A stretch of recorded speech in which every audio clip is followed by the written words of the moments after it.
There is a specific kind of tiredness that only a familiar show can meet. You have seen these episodes before, some of them many times, and so the mind is free to let go of them. The voices arrive without asking anything of you. Finn and Jake move through the land of Ooh the way they always have, and because you already know where they are going, you do not need to follow. Adventure Time is unusually suited to this. The episodes run about 11 minutes each, small and complete, and they were made to sit 2 at a time inside a half hour. So the rhythm is gentle by design, a soft rise and a soft close, again and again, while you drift somewhere just underneath the surface of the sound. Half awake, you catch a line of dialogue, a familiar melody, the particular grain of a character speaking, and then you are gone again, and the show does not mind. Tonight is about the episodes at the edges of that memory. Across 10 seasons and more than 8 years of a show that ran from 2010 to 2018, there are quiet ones that the fans rarely name, the stories that live between the famous ones and are all the better for it. Those are the ones we stay with. Welcome to Marcy. This is a place for the long, slow hours, for the nights when sleep comes sideways and needs something familiar to hold on to. There is nothing here you have to keep up with. Settle into whatever holds you, let the light go low, and let the voices come to you the way they used to, from the next room, from the edge of a memory. Close your eyes if they are not already closing. We are going to spend a long, unhurried, while in Ooh, in the corners of it that most people walk past, and there is no need to remember any of it in the morning. Begin with a number, because the number is the whole problem. 283. That is how many episodes make up the main run of Adventure Time, spread across 10 seasons, from the 5th of April in 2010 to the 3rd of September in 2018. Say it slowly, and it still does not quite land, because a number that size resists being felt. You can hold 3 seasons of a show in your head. You can hold a favorite dozen episodes, the ones you return to. But a figure that size is not something you experience. It is a figure you file away. And that gap, between what a person can actually carry and what actually exists, is where this whole video lives. Consider how unevenly that total was distributed. The first 4 seasons ran 26 episodes each, a tidy, familiar shape. Then season 5 arrived and broke it, with 52 episodes in a single stretch, more than double what came before, an entire show's worth of material folded into one production year. Season 6 followed with 43. After that, the seasons contract, and contract sharply, until season 9 holds only 14 episodes and season 10 holds 16. So the run is not a steady river.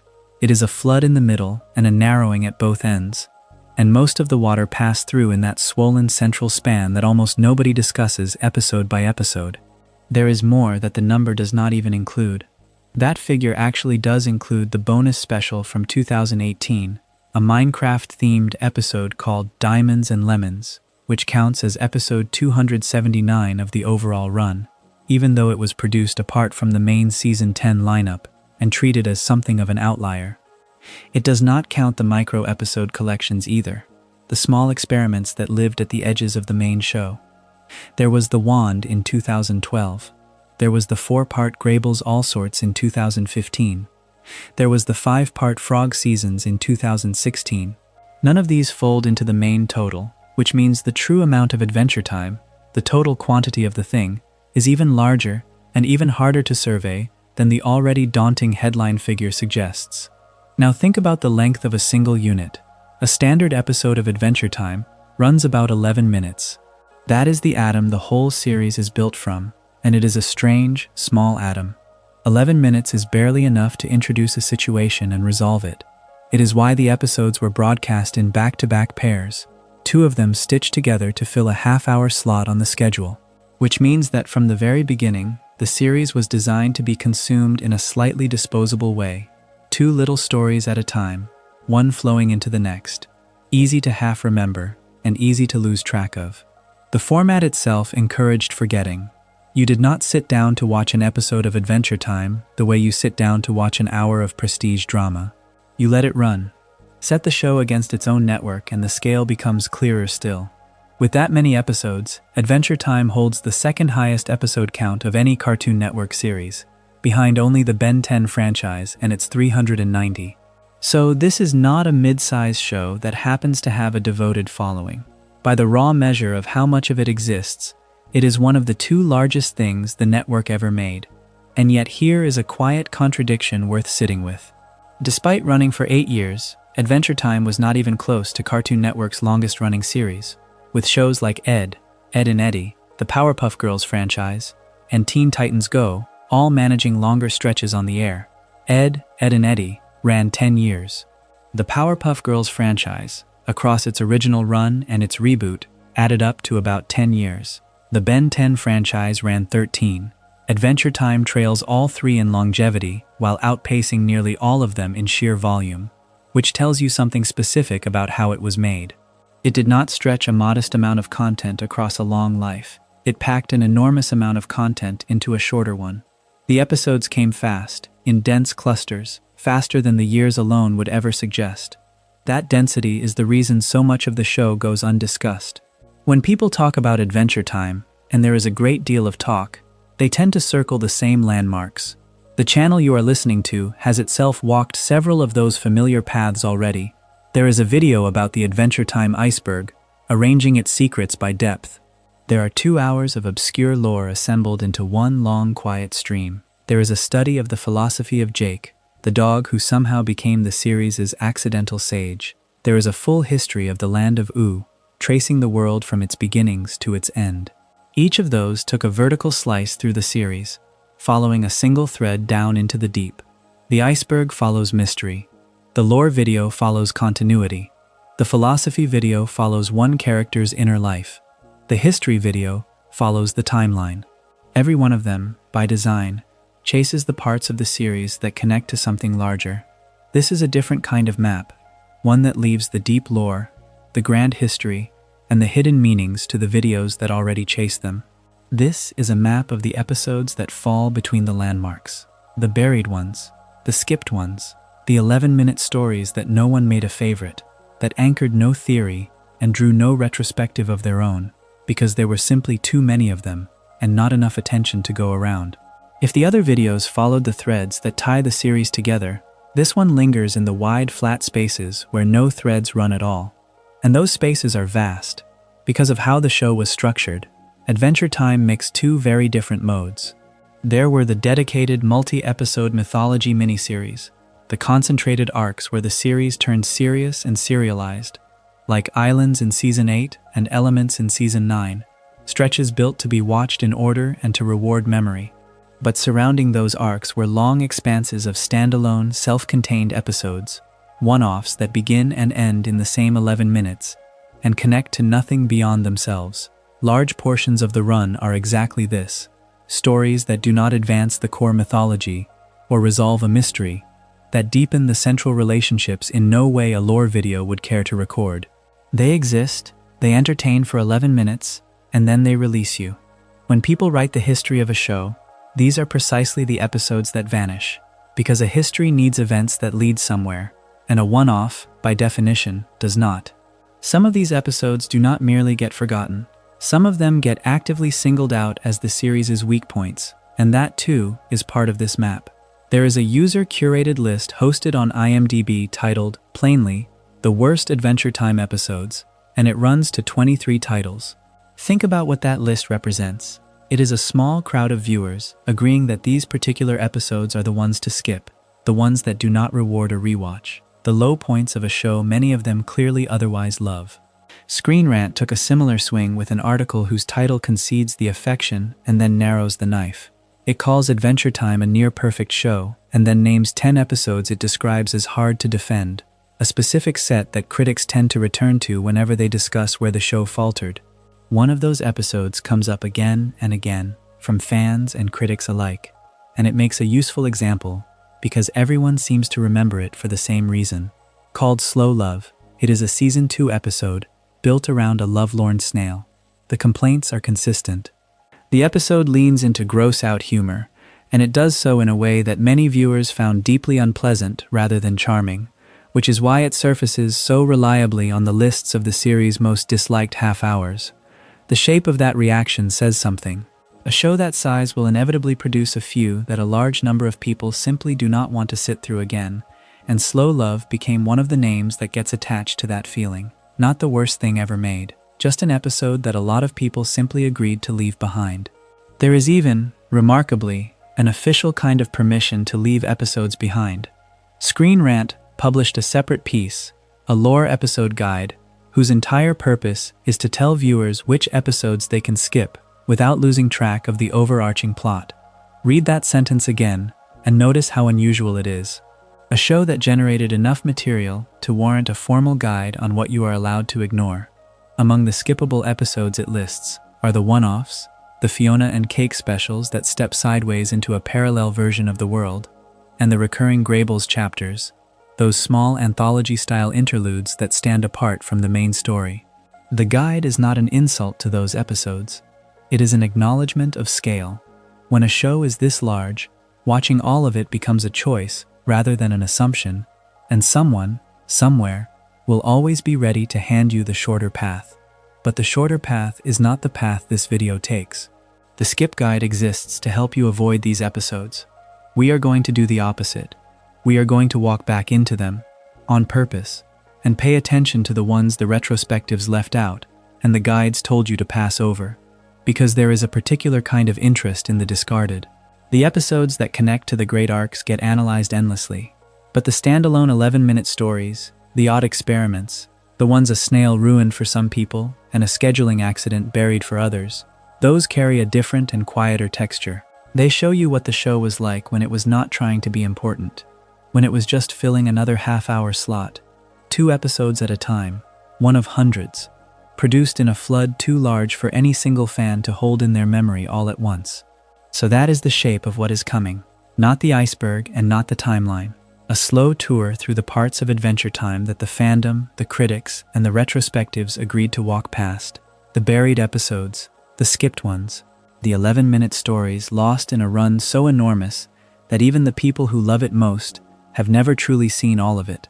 There is a great deal to look at down here in the undiscussed middle, and no reason at all to hurry through it. There is a trick the mind plays when a show has been on the air long enough. Titles begin to sound like promises. You hear the name of an episode and you assume you already know its shape. So when a listener scanning the Season 5 roster of Adventure Time comes across an episode called simply Jake the Dog, the assumption arrives almost before the thought does. A character's name for a title, sitting there plainly, reads like a compilation. It reads like the kind of episode that gathers old moments and stitches them together. A highlight reel, dressed as a story. The sort of thing a long-running series produces when it needs to rest. And so this is the episode that gets skipped. Not because of what it is, but because of what its name suggests it is. The name is misleading, and the misunderstanding is worth sitting with. Jake the Dog is the 2nd episode of Season 5, the 106th episode of the series overall. It aired on Cartoon Network on the 12th of November, 2012, as the back half of the Season 5 premiere, following directly from an episode called Finn the Human. 2 names, 2 characters, 2 halves of a single evening of television. Placed side by side like that, they look even more like a retrospective, as though the series had paused to take stock of its 2 leads before moving forward. The instinct to skip becomes stronger. Why watch a clip show of a series you are already watching? Except it is not a clip show. That is the quiet fact at the center of this chapter, and it deserves to be said slowly. The plot of Jake the Dog follows Jake inside Prismo's time room, watching an alternate reality called Farm World come apart, and then spending his own wish to reverse the unraveling and save Finn. It is an original story, entirely self-contained. As far as fans have pieced together, the episode leans on freshly drawn animation rather than clips pulled from earlier installments. What looks from the outside like a backward glance is in fact one of the more forward-moving pieces of storytelling the series had attempted, a story about consequence and sacrifice built entirely from new animation and new ideas. The title tells you to expect the past. The episode gives you something that has never happened before. Consider who made it, because the care is visible in the credits. Jake the Dog was written and storyboarded by Cole Sanchez and Rebecca Sugar, with story development handled by Patrick McHale, Kent Osborne, and Pendleton Ward. These are not the names you attach to filler. This was the premiere of a season, the moment a show declares what it intends to be for the coming year, and the people steering it treated it accordingly. When the reviewer Oliver Sava wrote about the premiere for the AV Club, he gave the paired episodes a grade of A-, and described the result as dense, an episode that manages to evoke nearly every aspect of the series at once. Think about what that praise actually means. A dense episode is the opposite of a clip show. A clip show thins the material out. This one packed it in. The audience was there for it too. The premiere drew 3.435 million viewers and earned a 0.7 Nielsen rating among adults between 18 and 49. Those are the numbers of an event, not of a night the show was coasting. People tuned in expecting something, and by most accounts they received it. And yet, years later, in the long lists and the rewatch guides and the half-remembered rankings that fans keep in their heads, Jake the Dog still carries the faint stigma of the skippable. The name did that. The name has outlived the reception. Here is where the misunderstanding gets genuinely strange, because Adventure Time does have real clip show episodes, and they are not these. They are the Graybles shorts. Episodes like 5 Short Graybles, the second episode of Season 4, and another 5 Short Graybles, the 24th episode of Season 5, and later, Graybles 1000 Plus, the 35th episode of Season 6. Those are the genuine compilations, the episodes built out of small assembled pieces, gathered under a framing device and presented as a set. If a viewer wanted to point at the format that a series turns to when it wants a lighter structural week, the Graybles episodes are the honest answer. They are unrelated to Jake the Dog in every way except the one that matters to the tired eye scanning a list, which is that none of them announce themselves clearly. And that is the small tragedy of format, the thing this chapter keeps circling back toward. The most skipped kind of episode is not defined by its content, but by its signal. The Graybles episodes are the ones that actually wear the clip show shape, and yet they hide it behind an invented word that means nothing to a newcomer. Jake the Dog wears a name that screams compilation while containing none of it. The label and the thing have come loose from each other. A listener drifting through the catalog late at night, deciding what to watch and what to pass over, is navigating by titles, and the titles are lying to them in both directions. There is something restful in knowing this, in the way that correcting a small persistent error can be restful. You do not have to skip Jake the Dog. Your instinct was wrong about it. This is a season premiere that critics called dense, and that millions watched, made by the writers Adventure Time trusted most, telling a story that exists nowhere else in the series. The clip shows are elsewhere, quietly doing their gentler work under a stranger name, and the whole knot of it, the skipping and the assuming and the misreading of a plain title, comes down to the oldest problem in any long story, which is that a name is not the same thing as the thing it names, and a series that runs long enough will teach you that lesson whether you want the lesson or not. There is a kind of Adventure Time episode that resists the very thing a viewer usually wants from television, which is a single story to follow from beginning to end. It arrives instead as 5 small pieces, 5 micro-stories loosely tied together, hosted by a figure who does not belong to the land of Ooh at all. His name is Cuber, and he is voiced by the comedian Emo Phillips, whose flat, unhurried delivery gives the character a strange gentleness. Cuber does not act in the stories. He presents them. He treats them as artifacts, as things called Graybles, and he invites you to guess what secret thread connects them. 4 times across the series run this format returns, and each time it asks the audience to do the work of a critic rather than the work of a fan, to look for the pattern instead of simply enjoying the plot. The first of these arrived early in the 4th season. 5 Short Graybles was the 2nd episode of that season and the 80th episode overall, and it first aired in April of 2012. Its credits read like a small committee. The teleplay came from Tom Herpich, Skylar Page, and Cole Sanchez, working from a story by Pendleton Ward, Patrick McHale, and Kent Osborne, and the direction was shared by Larry Leichlitter, Nate Cash, and Nick Jennings. That many hands on one episode is itself a clue to what an anthology episode is, which is several small visions arranged side by side, rather than a single one extended. Cuber is the frame that makes them feel like one object. In that first episode, Cuber frames the 5 vignettes as a guessing game. He is withholding the theme on purpose. You watch BMO looking into a mirror. You watch Finn and Jake high-fiving. You watch Princess Bubblegum building an enormous sandwich, and Ice King contending, with some dismay, with his own body odor, and a group of candy girls performing a song at a talent show. Only at the end does Cuber reveal that the theme was the five senses. Bimo at the mirror was sight, the high five was touch, the giant sandwich was taste, Ice King and his smell were, of course, smell, and the Candy Girls singing were hearing. Once you know it, you cannot unknow it, and the whole episode reorganizes itself in your memory into a neat little diagram of the human sensorium. That is the pleasure the format offers. Confusion, and then the small click of understanding. Now consider what the writers did with the second installment, because this is where the anthology stops being a simple puzzle and starts to play with your trust. 5 More Short Graybles was the third of Season 5, the 107th overall, and it aired in November of 2012, written this time by Tom Herpich and Steve Wolfhard. Kuber does his usual thing. He tells you the theme. He states plainly that the theme is the 5 tastes, the 5 flavors. And so you settle in expecting sweet, sour, salt, bitter, and that 5th savory taste, and you begin, dutifully, to map each segment onto a flavor. But something does not fit. The segments do not actually seem to be about taste at all. Watch them again, with a different question in mind. Finn and Jake do something with their thumbs. Marceline is moved, physically moved, by the pointer finger of a giant. Tree Trunks reacts to a statue, whose raised middle finger carries all the rudeness that gesture carries in our own world. Ice King places a ring on his ring finger, and Bimo's alter ego, taking tea, raises a pinky finger in that small performance of refinement. The true theme is not the 5 tastes, it is the 5 fingers of the hand. Kuber told you the wrong answer, and he told it to you with complete confidence, and the episode lets you sit inside that misdirection for its entire length. That is a bolder trick than the first episode ever attempted. The first Graybles asked you to find a hidden theme. The second gave you a false one and dared you to notice.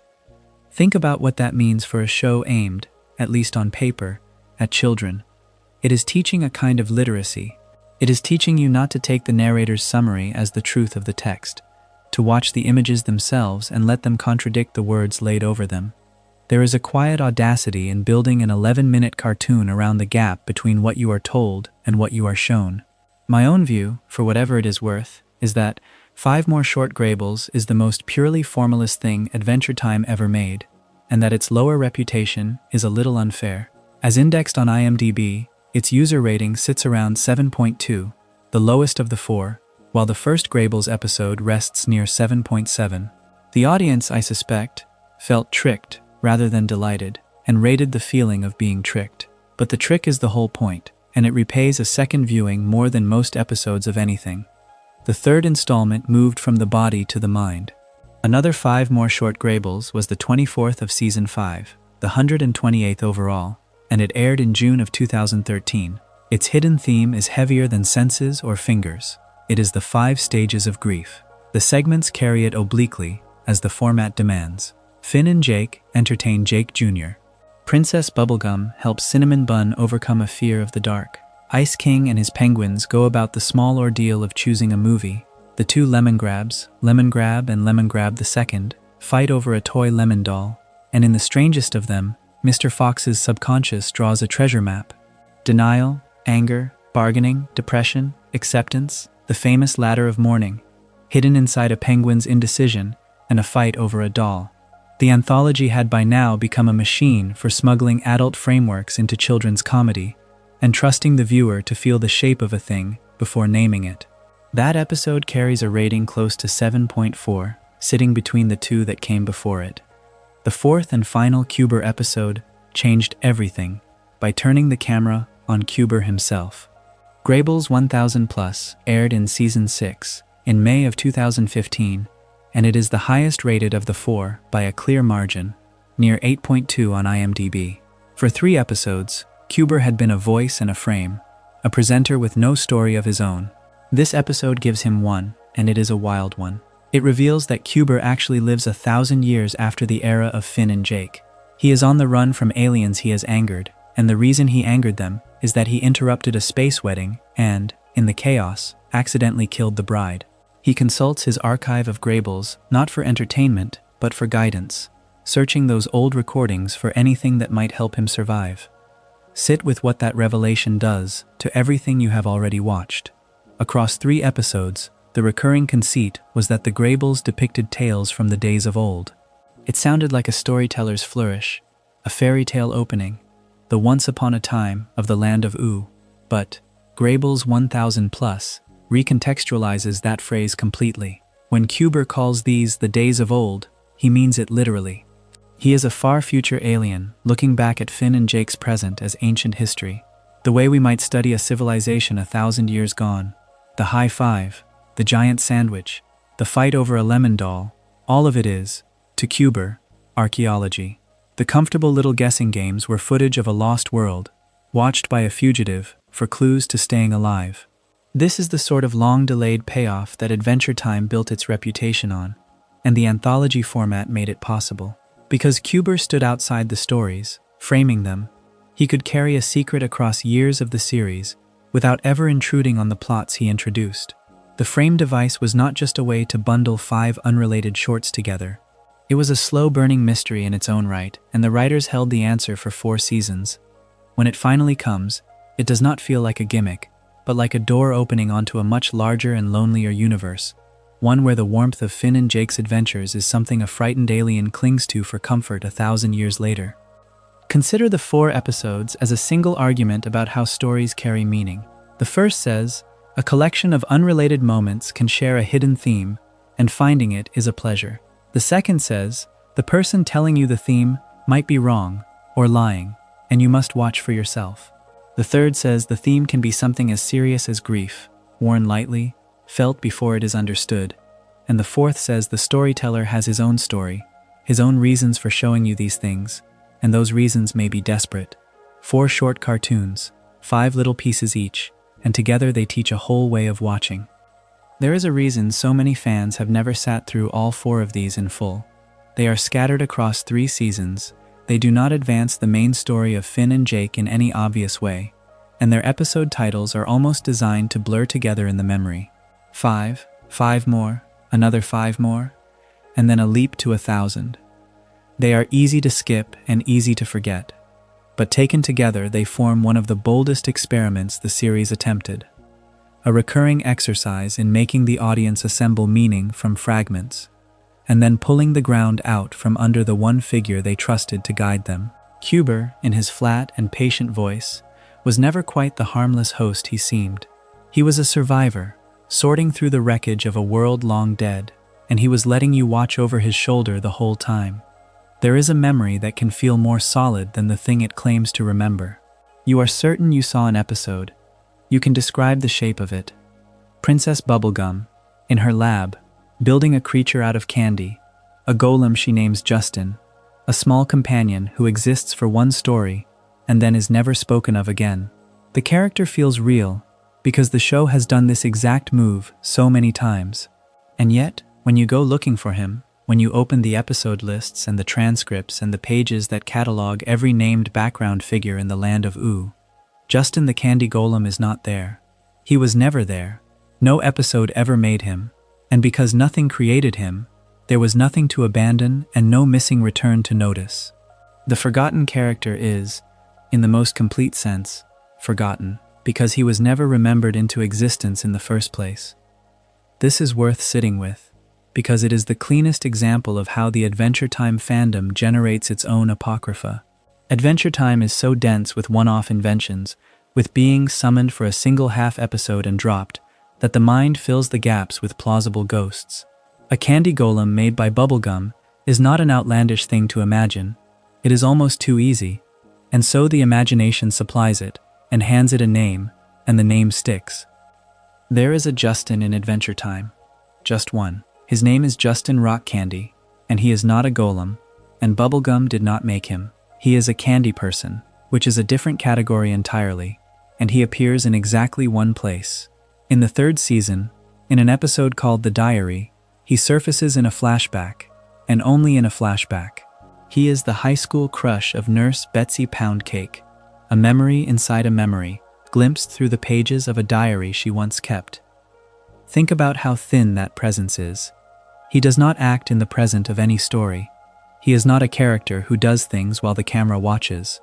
He is a recollection belonging to a minor figure, and what the recollection reveals is not flattering to him. Betsy's diary tells us that Justin Rock Candy cheated on her, and that he did it with her friends, Taffy and Mochi. That is the whole of him. A name, a betrayal, 2 other names, and a page in an old book. He exists to give a nurse a small private history, a wound she carried into adulthood, and then he closes with the diary. So the fandom's imagined Golem and the series' actual Justin share nothing but a name. One is a soil and crystal creation who never existed. The other is a candy boy who broke someone's heart in a single frame of the past. The distance between them tells you something about how the show is remembered, which is loosely, warmly, and often wrongly. The confusion runs deeper when you follow the trail people usually follow to find the Golem. They point to an episode they call You Made Me, and they say, surely that is where Bubblegum builds him. There is an episode with that exact title. It is the 20th episode of the 4th season, and it first aired in the late summer of 2012. But it has no Golem in it at all. Its actual story is one of the more melancholy things the series ever attempted. Princess Bubblegum, confronting the loneliness of the Earl of Lemongrab, decides to cure it by making him a companion, and the way she makes that companion is by cloning him. The clone is called Lemongrab II, and he becomes the Earl's companion, another version of the same sour, isolated being, made specifically so that isolation would end. That is a creation story, yes, but it is a creation of a copy, not a Golem, and it is aimed at loneliness rather than at labor or protection. Tom Herpich and Jesse Moynihan wrote and storyboarded it, from a story credited to Pendleton Ward, Patrick McHale, and Kent Osborne.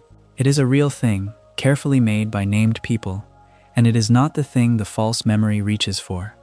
The title You Made Me is doing a lot of work in that misremembering.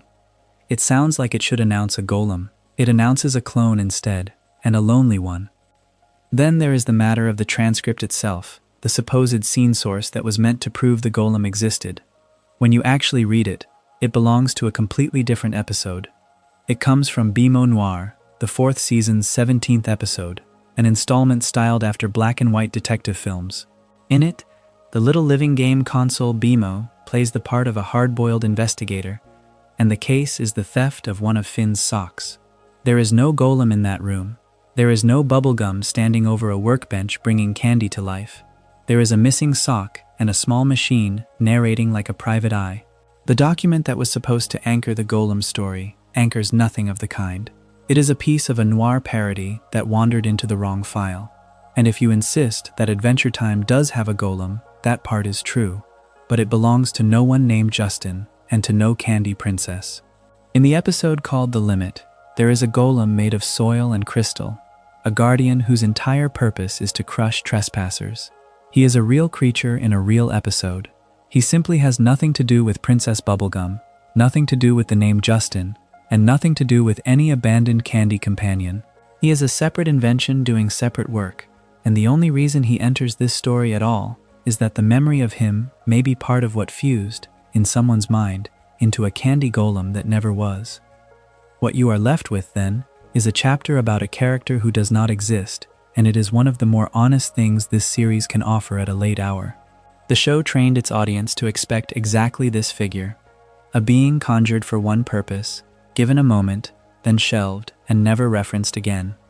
The pattern is so consistent that the audience began producing the pattern on its own, complete with a name. Justin the Candy Golem is what happens when a fandom internalizes a habit so thoroughly that it can hallucinate a perfect example of it.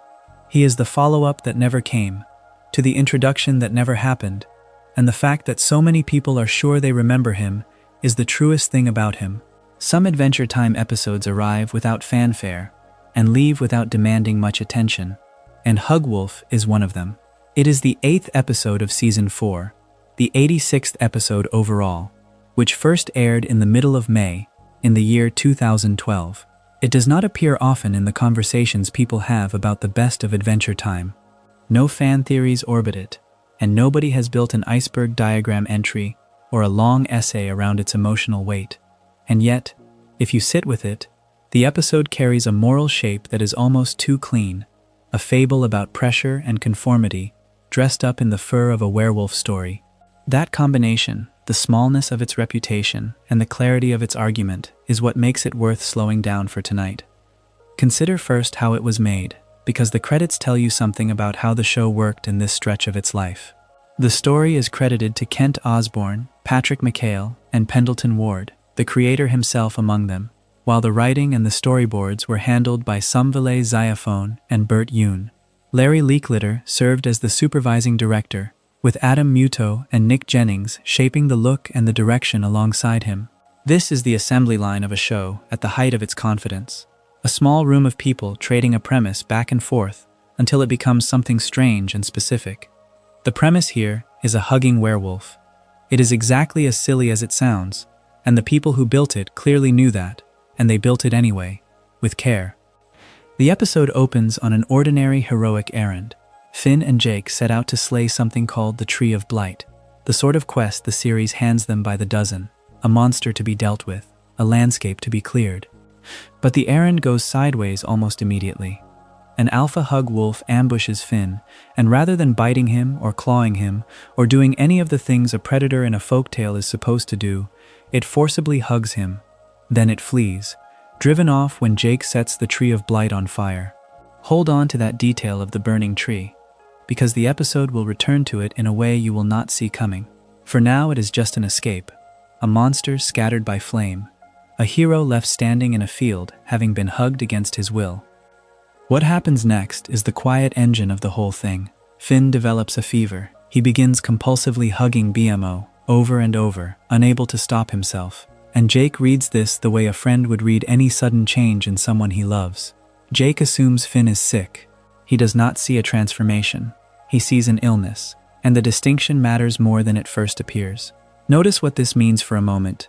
Something has entered Finn and begun to rewrite his behavior, and the person closest to him interprets the early signs as an ordinary ailment, something to be nursed rather than feared. The horror of the situation is hidden inside the ordinariness of the response. That gap between what is actually happening and what the people around Finn believe is happening is where the episode lives. They do what characters in this show reliably do when the world stops making sense. They go to a book. Jake and Finn research the condition in a library, and the book lays out the rules of the curse with the flat authority these fictional volumes always carry. An alpha hug wolf, it explains, creates new hug wolves by hugging a victim under a full moon.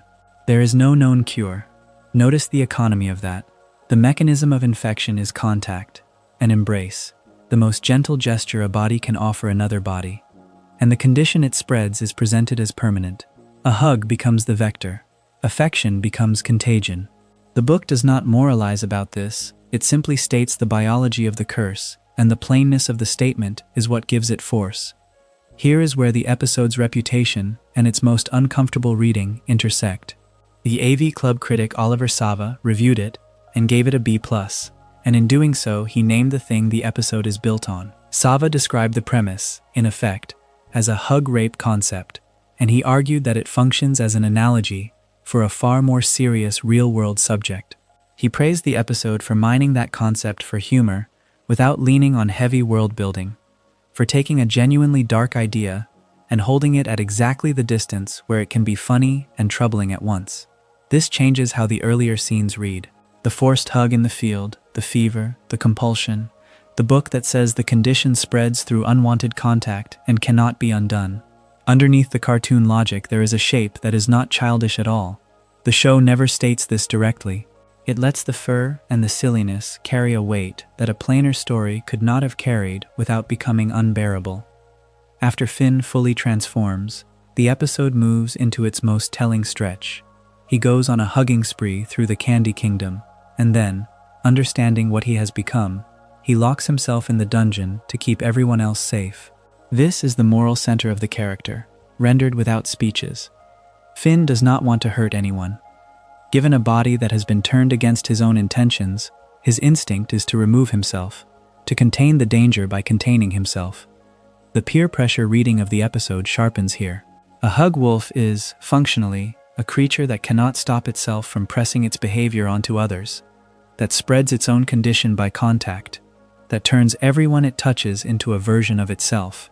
Finn, still himself enough to reason, chooses a cell over the risk of turning the kingdom into more of what he has become. Conformity is the disease, and isolation is the only way he can think to resist passing it on. But the dungeon does not hold him, and the way it fails is the sharpest joke in the episode. Cinnamon Bun is left as the sole guard, and Finn simply convinces him to open the door in exchange for a hug. Think about the perfection of that. The guard exists to keep the Hug Wolf contained, and the Hug Wolf escapes by offering the one thing it is dangerous for offering. Cinnamon Bun is not malicious. He is soft, agreeable, easily moved, the least resistant character imaginable, and that softness is exactly the crack the curse needs. If the episode is about how pressure spreads, then Cinnamon Bun is the demonstration of how it spreads, through the path of least resistance, through the person who cannot quite say no, through kindness that has not thought about consequences. The containment fails, not because of force, but because of agreeableness. That is the whole argument of the episode, compressed into one exchange at a dungeon door. The curse breaks in a way that fits the strange internal logic the episode has been building. Finn, now a beta Hug Wolf, outhugs the alpha Hug Wolf. He gives more of the thing than the creature that started it all, and by doing so he reverts both of them to normal. The condition is not cured by violence, not by the book's promised impossibility being overturned by some hidden remedy. It is undone by escalation, by the beta overwhelming the alpha at the alpha's own game, and when the alpha reverts, the episode delivers its first genuine surprise. The alpha Hug Wolf is revealed to be a woman. The monster that began the whole chain, the source of the compulsion, is a person underneath, and the episode lets that revelation land without underlining it. There is something quietly humane in the choice. The thing that spread the curse was not a beast at all, but someone caught in the same condition, further along. And then the ending closes the loop in a way that rewards the detail I asked you to hold on to. The woman transforms into a new tree of blight, the very thing Finn and Jake set out to destroy at the opening of the episode. The tree that Jake burned in the field returns, reborn from the body of the creature that ambushed them. The story eats its own tail. The quest that began the episode has produced, by its end, exactly the monster it was meant to eliminate, and the cycle is ready to begin again. If you were reading the episode as a fable about conformity and the spread of behavior, this is the bleakest and most honest note it could end on. The curse does not truly end, it changes shape and waits. Something new will be blighted, someone new will be hugged in a field under a full moon, and the whole thing will turn over once more. It is a modest episode by the numbers. It holds a rating of a little over 7 out of 10 from users on IMDb. Respectable and unremarkable, the score of a thing people liked well enough and did not think about again. But the modesty is part of why it deserves a slower look. Hug Wolf takes a genuinely uncomfortable idea, wraps it in the gentlest possible imagery, and builds a small closed system that comments on pressure, on contagion, on the way the softest people become the openings that pressure needs. It does this in 11 minutes, without lecturing, and then it hands the curse forward to the next unlucky victim and lets the credits roll. Most best of lists pass it by. Tonight, in the quiet, remember that some of the series' clearest arguments were made in the episodes nobody talks about. There is an episode of Adventure Time that most people who love the show could not describe to you from memory. They could tell you about the Lich. They could recite the beats of a Marceline flashback or the shape of the Ice King's loneliness. But this one sits in a strange blind spot, watched once, filed away, rarely returned to. Its name is Butopia, and it is the 14th episode of the 3rd season, the 66th episode overall, and it first aired on the 7th of November, 2011. The reasons it slips out of the rewatch, out of the collective memory, are more interesting than the episode's modest reputation would suggest. Consider first who made it. Butopia's writing and storyboards came from Adam Muto and Rebecca Sugar, two names that carry considerable weight for anyone who tracks the series' authorship. Larry Licklider directed, as he directed so much of this era, and Cole Sanchez served as creative director. It carries the production code 1008-65, a small administrative detail that means little on its own, and it drew 1.92 million viewers in the United States on its first broadcast. Those are not the numbers of a forgotten episode. On paper, this was a well-attended, well-credentialed piece of television, and yet it is the one that vanishes. The episode returns to a character the series had introduced only one season earlier. Susan Strong had first appeared in the episode that bears her name, the 18th of the 2nd season, which aired in 2011. A towering, mostly silent figure who mimicked Finn and seemed to be some kind of half-human thing living in the dark. Butopia brings her back with a request. She comes to Finn and Jake and asks them to help her tribe, the humans, reclaim their underground home from creatures called the Lubglubs. It is a simple quest structure, a liberation story, the sort of thing the show could do in its sleep. The Lubglubs are later revealed to be possessed pool floats and toys, which is exactly the kind of deflating, funny, slightly melancholy reveal Adventure Time specialized in during these years. But look closely at the humans themselves, because this is where the episode is doing more than it lets on. They are depicted as a tribe of primitive, fish-like mutants. Ichthyoid is the precise word, living in a watery cave beneath the Candy Kingdom. And they wear animal-themed hats, exactly as Finn does. Think about what that visual rhyme is doing. Finn, the last human, or so the early series wants us to believe, has always worn that white hat with the little ears. Here is an entire population of creatures who dress the same way, huddled underground, mimicking a form of humanity they may only half understand. The hat becomes a kind of costume of belonging, a thing you put on to claim an identity that may or may not be truly yours. That question, whose identity is real and whose is performed, sits underneath the whole episode without ever being stated aloud. Butopia implies, but does not confirm on screen, that Susan Strong is secretly human rather than a human. The episode dangles it and then withholds it. You are meant to leave the episode uncertain. Is she one of them, a mutant who happens to be larger and stronger and more articulate? Or is she something else entirely, a human hiding inside the tribe, wearing their world like the humans wear their hats? The episode declines to answer. It simply lets the doubt exist. And this, I think, is the first and largest reason Butopia gets skipped. When you watch it in 2011, that withheld reveal has nowhere to land. The mystery is planted, and then nothing grows from it, not for a very long time. A retrospective look at the episode names this directly, observing that the Susan Strong plotline feels disconnected from the main narrative of Adventure Time at the time it aired, because the character simply was not revisited. She goes back into the dark, and the program moves on to other things, and the seed sits in the ground. How long does it sit? The mystery of Susan Strong's humanity, set up here in the third season, is not visually confirmed until the episode called Dark Purple, the 29th of the sixth season, which aired on the 19th of February, 2015. That is more than 3 years later. 3 years is an enormous distance in the life of a television show, and an even greater distance in the life of a viewer. Children who watched Butopia when it aired had grown measurably older by the time the answer came.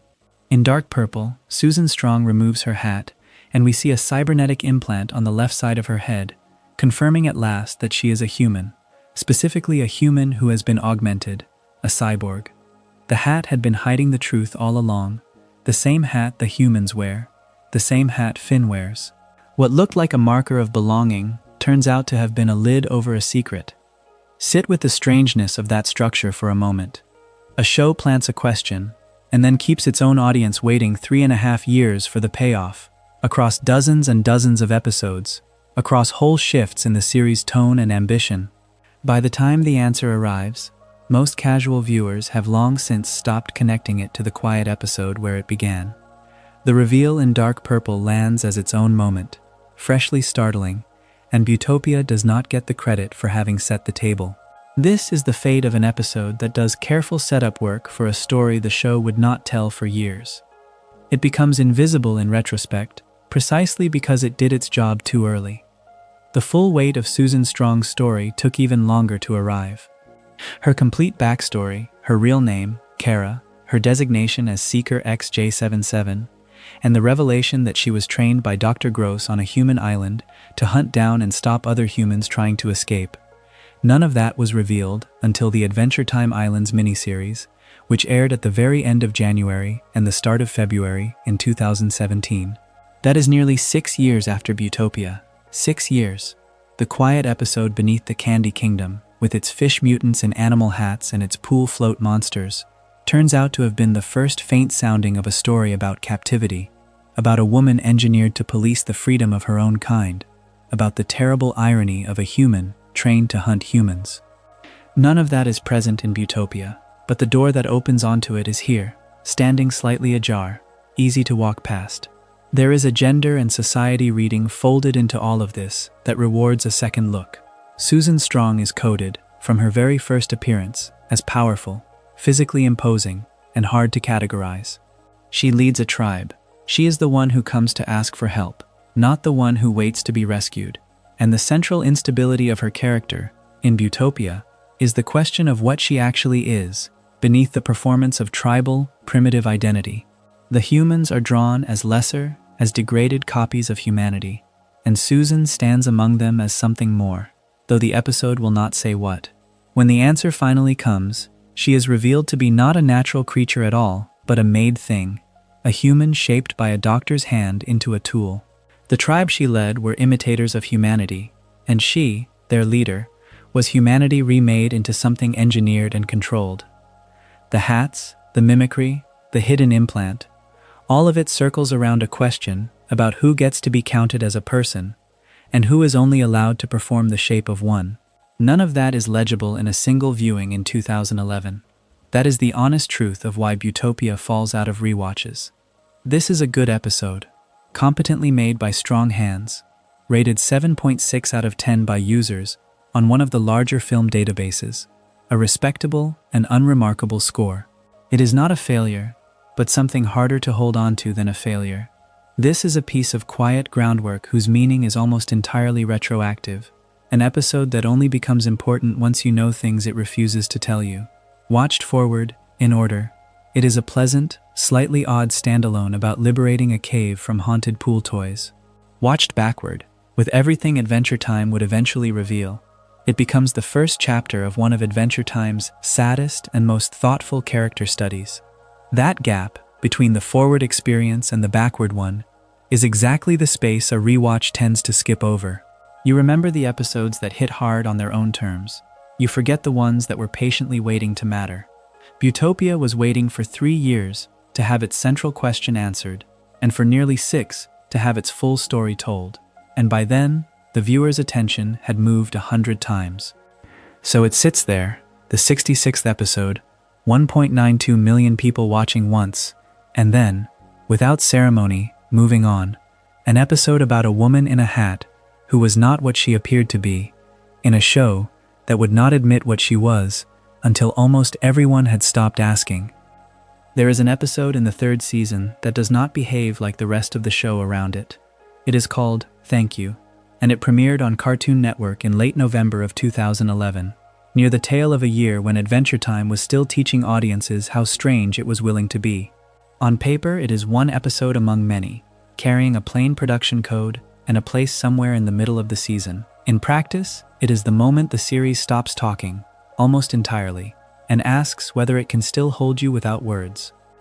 Most episodes of this show were built by 2 storyboard artists working as a pair, trading panels, checking each other, splitting the labor of turning a premise into moving pictures. Thank You was not made that way. Tom Herpich wrote it and storyboarded it alone. That single fact tells you something about the texture of what follows, because a solo hand tends to leave a more consistent fingerprint, a single sensibility running from the first frame to the last without a seam.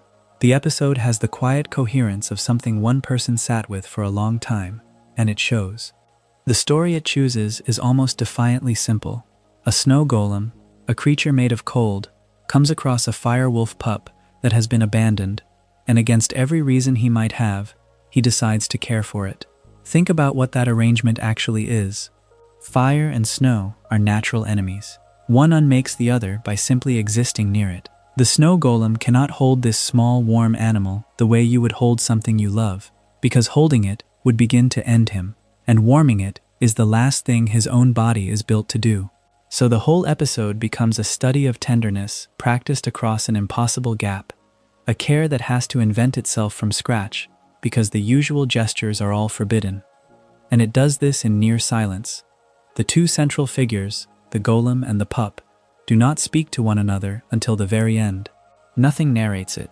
There is no commentary laid over the top to tell you how to feel, and the space where the jokes usually go is simply left open. Adventure Time, which in other weeks could not stop talking, which built entire episodes out of banter and wordplay, here decides to withhold almost all of it. That withholding is the point. When a character cannot explain himself, you are forced to read him, to watch what he does with his hands and his weight and his slow decisions, and the meaning arrives through action rather than through dialogue. The voices behind these mostly silent characters were chosen with unusual care. The snow golem is voiced by Pendleton Ward, the man who created the entire series, which is a telling choice. The person who dreamed the whole world lends his own voice to the figure at the center of its most restrained hour, a figure who barely gets to use that voice at all. The firewolf pup and the other firewolves around it are voiced by D. Bradley Baker, an actor whose particular gift is making creatures that do not use language feel completely alive through breath and yips and small animal sounds. Between the two of them, you have a performance built almost entirely out of noises that are not words, which is exactly what an episode like this needs. While the golem and the pup move through their wordless story, the episode keeps a second thread running alongside them. Finn and Jake spend their part of the episode trying to break open the Ice King's suit of ice armor. It is a lighter, more familiar kind of business, the sort of physical problem the show solves every week, and its ordinariness is useful. It reminds you of the register the series usually operates in, the comic effort and the trading of lines, and by contrast, it makes the silence of the main story feel even more deliberate. You could almost read the two plots as the episode holding up its two hands, the everyday one and the strange one, and letting you feel the difference in weight. Where the main story goes is not a place a children's cartoon is obligated to go. The snow golem does not keep the pup. He carries it back to where it belongs, returning it to its family at their home, a place that is overrun with fire. Picture that arrival for a moment. A being of snow walking into a house made of the exact element that dissolves him, and doing it anyway, because it is the right ending for the small creature he has cared for. He gives the pup back, and in doing so, in that fire-filled place, the snow golem melts away. His care for the pup and his own undoing turn out to be the same motion. He completes the act of love, and the act of love completes him, in the older sense of finishing, of bringing to an end. That is the quiet devastation the episode is built toward, and the restraint is what lets it land. Because you have watched him without the cushion of dialogue, because you have had to read his patience and his decisions for yourself, his disappearance does not feel narrated to you. It feels witnessed. The title, offered at the very end, arrives less as a punchline than as the single word the whole thing has been withholding, the one thing that finally needs to be said out loud after everything that was not. It is easy, in a series with so many loud and quotable episodes, to let a nearly wordless one slip past. This is one of the least discussed half hours the show ever made, and part of the reason is simply that there is so little to quote from it. You cannot pass around its best line, because it barely has lines. Its power lives in mood and image and pacing, in the things that do not survive being summarized, and so it tends to get remembered as a feeling rather than as an event. That is the fate of atmospheric work. It moves people deeply and then resists their attempts to say why. The people who make and judge animation, though, did notice.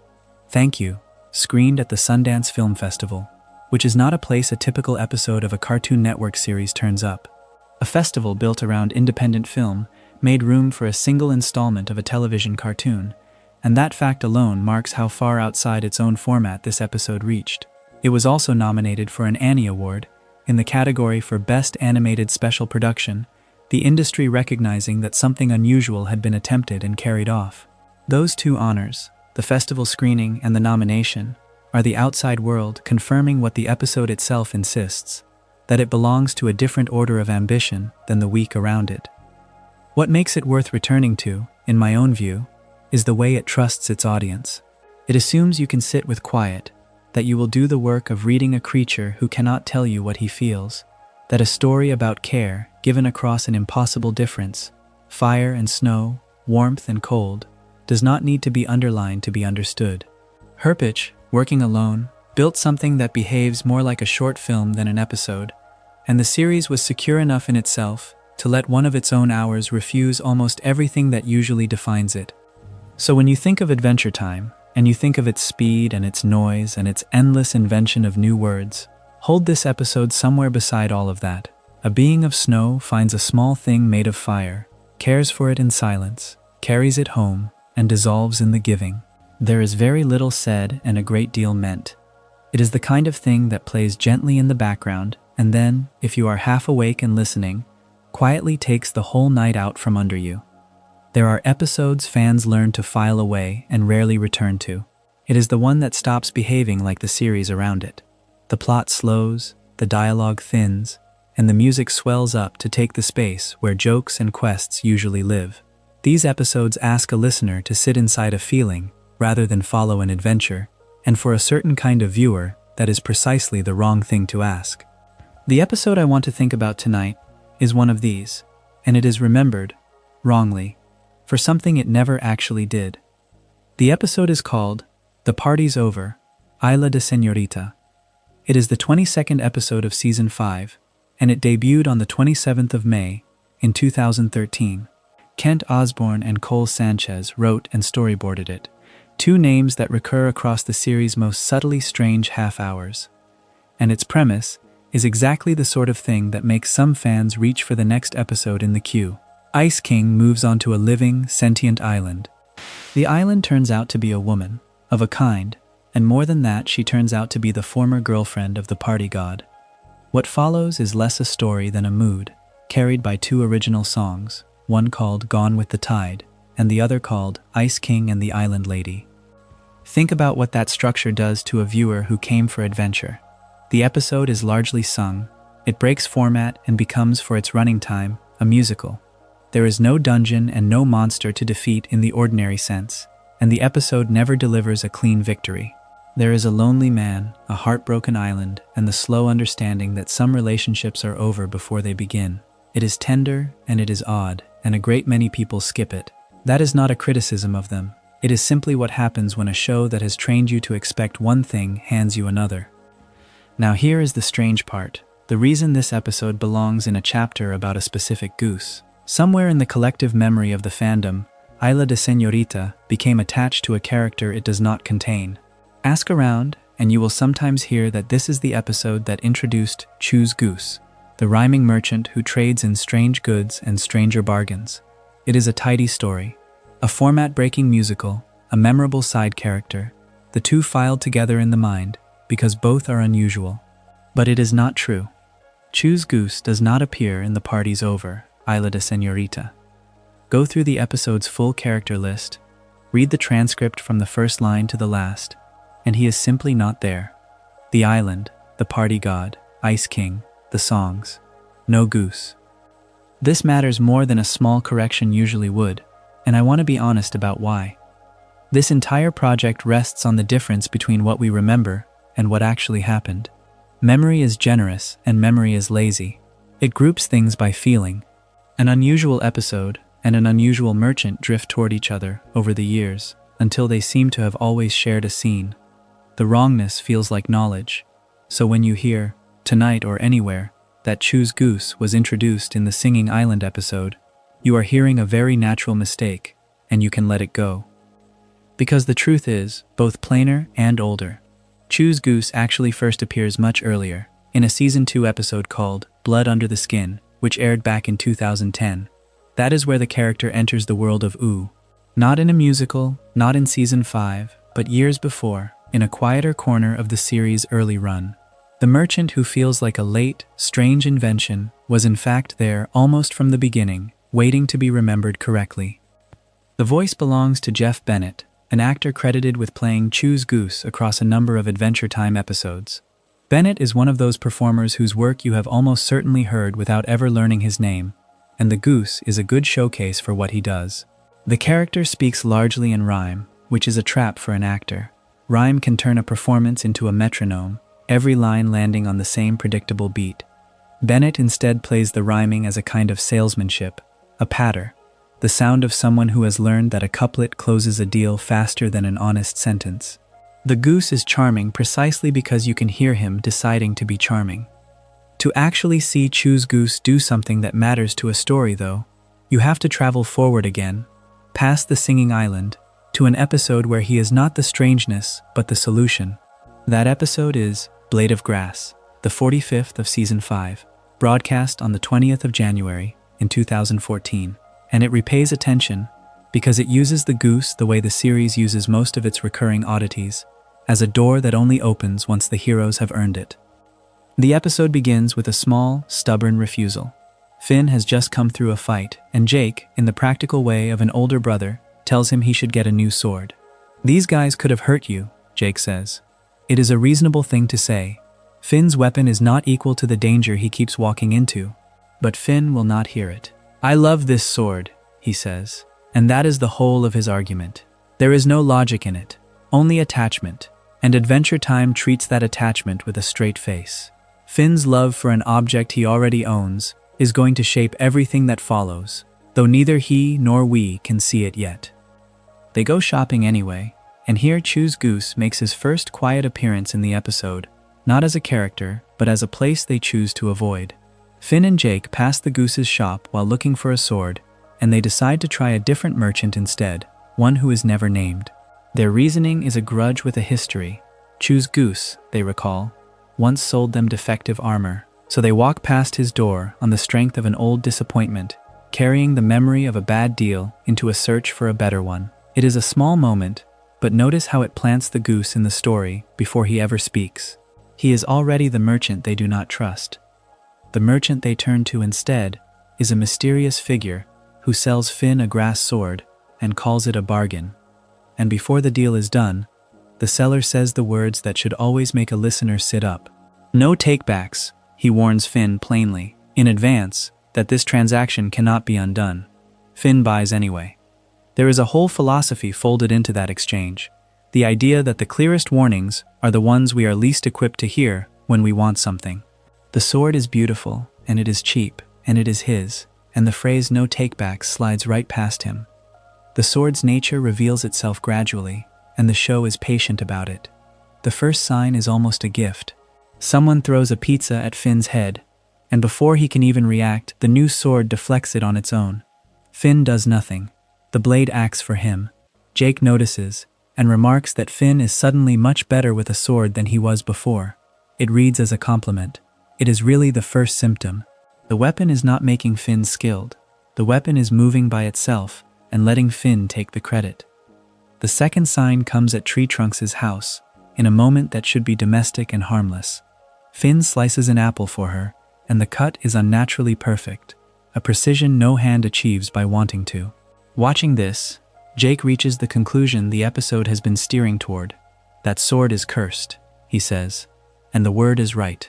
What looked like sudden talent, what looked like a bargain, is a curse operating through Finn's arm.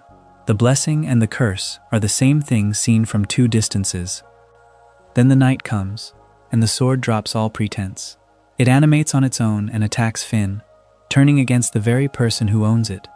Finn cries out that the sword is after his flesh, and Jake has to physically restrain the weapon to keep it from its master. This is the moment the fantasy of the effortless upgrade collapses. The thing that fought his battles for him now wants to consume him.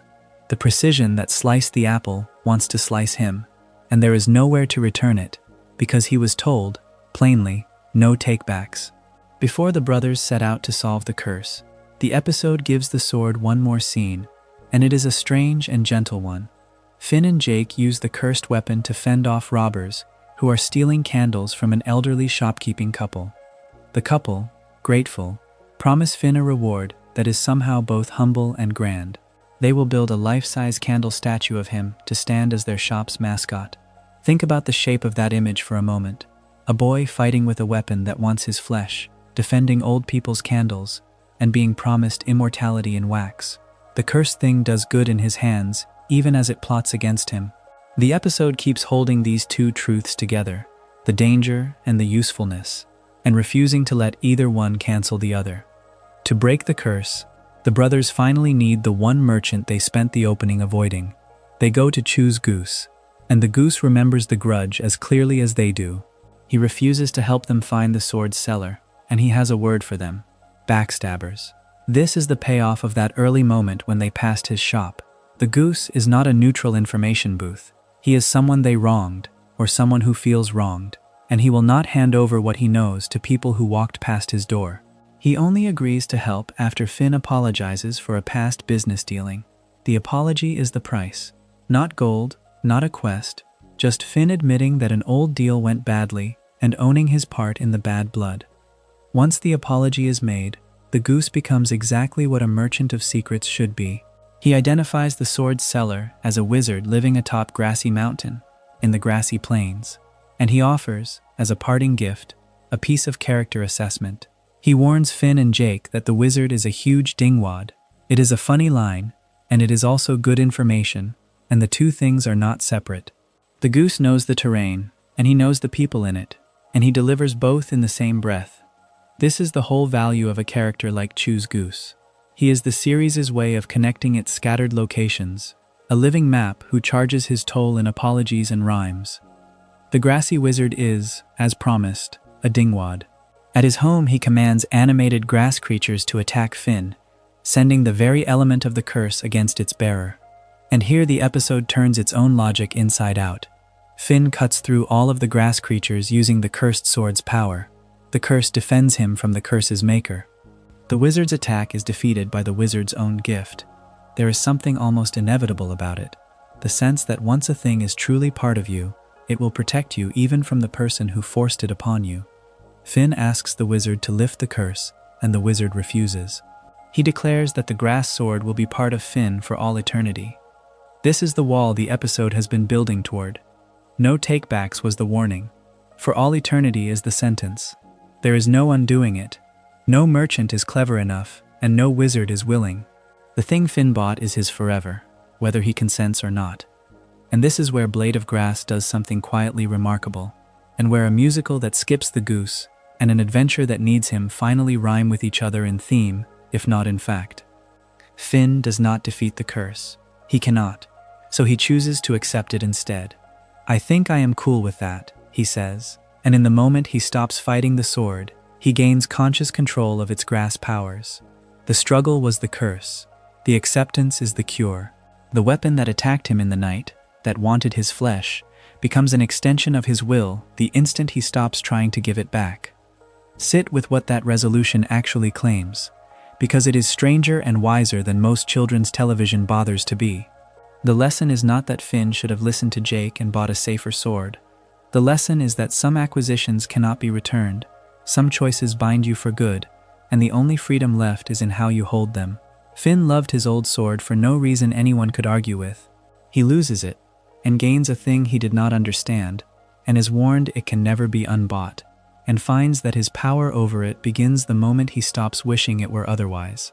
That is a heavy thought to hand a boy with a wax statue in his honor. The show hands it to him anyway, and lets a rhyming goose stand at the center of the map that leads there. So the two episodes sit at a distance from each other, the Singing Island in Season 5, and the Grass Sword also in Season 5, and the memory that binds them is a mistake. Choose Goose is not in the musical. He was never introduced there. He first surfaced years earlier, in Season 2, in Blood Under the Skin, voiced by Jeff Bennett, and his real work is the work he does in Blade of Grass, turning a grudge into an apology, and an apology into a direction. The format-breaking episode that fans skip truly earns its songs, and it deserves to be remembered accurately, without the goose folded in. Two unusual things, kept apart at last, each stranger and clearer for being seen on its own. A particular quiet surrounds the episodes a show makes near its end. By the time Adventure Time reached its 10th season, the enormous machinery of Marceline's backstory had already been built, examined, and put on display, and what remained was smaller, gentler, and much easier to overlook. Marcy and Hunson is the 7th episode of that 10th season, and it premiered on the 17th of December of 2017 on Cartoon Network. If you ask a devoted viewer to name the essential Marceline episodes, this is almost never one of the titles that arrives. It sits at the back of the shelf, behind the louder books. Tonight, consider why that is, and whether the neglect is deserved. The premise begins, oddly enough, not with Marceline at all, but with a sword. Peppermint Butler, the small and faintly sinister attendant of the Candy Kingdom, forges a weapon called the Nightblade for Finn, and to complete it he requires something that cannot be hammered out of ordinary metal. He needs Nightosphere magic, so he summons Hunson Abadir, the ruler of that dark dimension, to infuse the blade with its power. This is the mechanism that pulls Hunson into the world of the episode, and the smallness of it matters. The father of Marceline does not arrive because of some cosmic emergency. or a crisis of the bloodline. He arrives because a candy servant needed a favor for a sword. The engine of the story is domestic in scale, almost incidental, and that tone carries through everything that follows. Once Hunson is here, the episode discovers what it actually wants to be about. He learns that Marceline is performing a solo concert for ghosts at Hamburger Hills Cemetery, and rather than respecting the boundary of an event he was not invited to, he forces his way in. Consider what that reveals as a piece of characterization. This is a being of immense supernatural authority, a soul-devouring lord of another realm, and the shape his love takes is the shape of a father who cannot simply stay away when his daughter is performing somewhere nearby. He inserts himself. He crashes the show. There is something both funny and a little sad in that, the way a parent's affection can arrive as an intrusion, unable to distinguish between being present and being too present. What happens next is exactly the kind of chaos that follows Hunson wherever he goes. He gets into a brawl with the ghosts during Marceline's concert, and Finn has to intervene to break it up. Here again, the framing is telling. The disruption is not villainous. Hunson is not trying to hurt anyone or seize anything. He is simply incapable of attending an event without turning it into a disturbance, and the concert, which was meant to be Marceline's own quiet space, becomes a scene of a father misbehaving in front of his child's audience. The stakes are entirely emotional, entirely interpersonal. No one is in danger of losing their kingdom, or their memory, or their life. Someone is only in danger of being embarrassed by their dad. The episode ends in a place that tells you a great deal about the register it is working in. The group meets Princess Bubblegum at a restaurant, an ordinary, unremarkable setting, and there Marceline thanks her father for his support. That is the resolution. Not a battle won, not a secret uncovered, but a small act of gratitude spoken across a restaurant table. After centuries of the complicated history between these two, after all the ways Hunson has failed and intruded and been forgiven, the arc of this half hour bends toward something as modest as a daughter acknowledging that her father, in his clumsy way, showed up for her. The show trusts that this is enough. Whether it is enough for the audience is a different question, and it is close to the reason this episode fades from memory. Woven into all of this is the original song Slow Dance With You, written by the guest musician Babeo Baggins. Adventure Time had always used music as a way to reach the emotional interior of Marceline in particular, and a song is the kind of element that ought to lift an episode into the memorable tier. Yet even the song here feels calibrated for warmth rather than for revelation. It is a slow dance, an intimacy, not an anthem of pain or origin. The whole episode is built out of these gentle materials, and gentleness, curiously, is one of the things that makes a piece of television harder to remember. We tend to archive the wounds and forget the reconciliations. The people who made this episode were not minor figures, which makes its quietness more interesting rather than less. Marcy and Hunson was storyboarded by Graham Falk and by the showrunner himself, Adam Muto, working from a story credited to Muto, along with Jack Pendarvis, Kent Osborne, and Julia Pott. The supervising direction came from Cole Sanchez, and the art direction from Sandra Lee. This is a serious creative roster, the same kind of talent that shaped the series' more celebrated hours. And the voice of Hunson Abadir was provided, as a guest, by Martin Olson. There is a private resonance in that casting that the series had leaned on for years, and its presence here is a reminder that the series took this father seriously as a character, even when it was placing him in a lighter story. The craft was not diminished, only the ambition was scaled down on purpose. The numbers from that first broadcast sketch the outline of an audience that was, by this point, a devoted remnant rather than a broad crowd.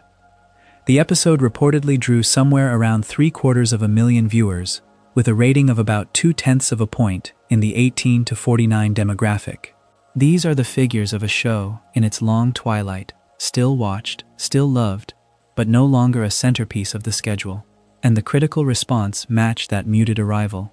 A review from the AV Club at the time reportedly described Marcy and Hunson as a cute episode, but also the slightest among the 4 episodes that aired that day. Weigh that verdict for a moment, because it is generous and dismissive at the same time. Cute is a compliment that closes a door. Slightest is a ranking that places an episode at the bottom of even a single afternoon's offerings. The episode was liked and, in the same breath, set aside. Now place this alongside the episodes that did become the pillars of Marceline's story, and the reason for the eclipse comes into focus. Consider Stakes, the 8-part miniseries that aired across 4 nights, from the 16th to the 19th of November in 2015.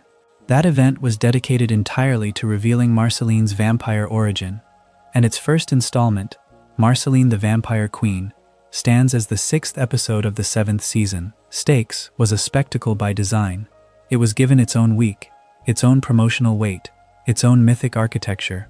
It answered questions the audience had carried for years, and it wrapped those answers in horror imagery and transformation, and the drama of a hero remaking herself. When a show hands you 8 episodes of revelation across 4 nights, it is telling you, unmistakably, what to remember. And consider Simon and Marcy, the 14th episode of the 5th season, which premiered on the 25th of March in 2013. That single half hour reveals young Marceline's bond with Simon, the man who would become the Ice King, in the ruins of a post-apocalyptic world. It is among the saddest things the series ever produced, a story about a broken adult caring for a child while his own mind erodes. It gave viewers an emotional wound they would never quite recover from, and wounds, as we said, are what memory keeps. Between the operatic scale of Stakes and the aching intimacy of Simon and Marcy, the retrospectives write themselves. There is simply not much room left on the mantle for a cute episode about a father crashing a concert. Yet here is the argument for why the neglect is not entirely fair, and it rests on a fact that is easy to skip past. Hunson Abadir was not a new invention wheeled out in the 10th season for a filler story. He had appeared in Marceline-focused episodes for years, going back to It Came from the Nightosphere in the 2nd season, and Daddy's Little Monster in the 4th. The father-daughter dynamic was established long before Marcy and Hunson ever aired.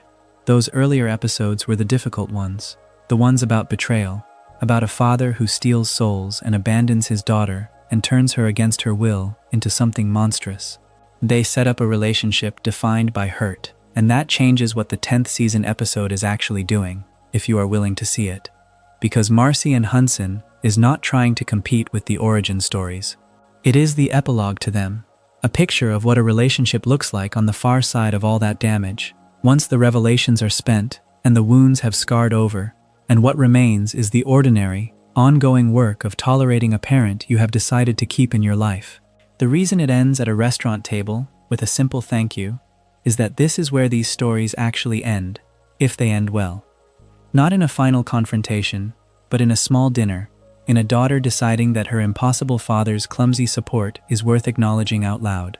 The episode is slight precisely because reconciliation is undramatic. It has none of the machinery that makes a set piece, only the quieter truth that all that machinery was always building toward. This is the lens worth carrying away tonight. The retrospectives leave Marcy and Hunson out because retrospectives are built to reward spectacle and revelation, and this episode offers neither. It offers instead the thing that comes after both, the long calm that no highlight reel knows how to include, a concert crashed by a father who could not stay away, a brawl broken up by a friend, a song about a slow dance, a dinner where the fighting is finally over. Measured against the vampire miniseries and the post-apocalyptic tragedy, it will always look like the slightest of the 4, exactly as the critic said. But a story about a family does not only consist of its catastrophes. It also consists of the quiet Tuesday, years later, when everyone sits down together and the old wounds no longer need to be spoken of, and someone simply says thank you. That the show was willing to give one of its final Marceline episodes to that particular quiet is not a weakness. It is a choice, and a truthful one, and it is the reason this episode deserves a little more of our memory than it has been given. There is a way that a show can hide its largest idea inside its smallest gesture, and Adventure Time did this more than once, though rarely as softly as it does in the episode called Puhoi. This is Season 5, Episode 16, and on the surface, it is a story about a boy and a couch. Finn falls through a couch cushion, and the fall becomes a portal, and the portal opens onto a place named Pillow World. That premise sounds like the setup for a joke.